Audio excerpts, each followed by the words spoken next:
माँ बेटी की कहानी। एक समय की बात है। एक रीना नाम की लड़की अपने माता पिता के साथ रहती थी। वह अपने माता पिता की इकलौती बेटी थी।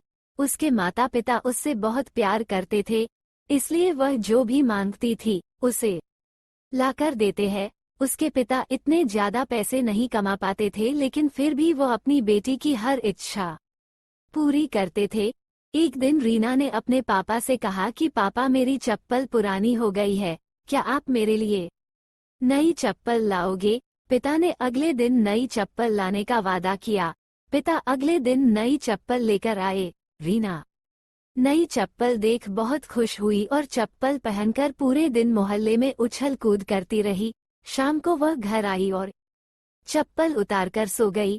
अगली सुबह रीना वो चप्पल नहीं पहनती है और अपनी पुरानी चप्पल पहनकर खेलने चली जाती है।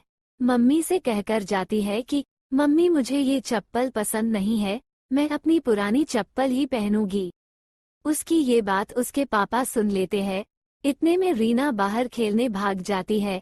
रीना के पिता उसके पीछे गए और उसे अपने पास बुलाकर कहा कि बेटा, अगर तुम्हें नई चप्पल नहीं पहननी थी तो तुमने क्यों मंगवाई, और तुमने उसे कल पूरे दिन पहनकर रखा, अब हम इसे वापस दुकानदार को भी नहीं दे सकते हैं। रीना कहती है कि पापा, मैंने ये चप्पल मम्मी के लिए मंगाई थी, क्योंकि उनकी चप्पल टूट सी गई है और वो खर्चे के डर से कभी अपने लिए नई चप्पल नहीं मांगती है, इसलिए मैंने वो चप्पल कल पूरे दिन पहनकर रखी ताकि मम्मी उसे वापस करने का न बोल सके।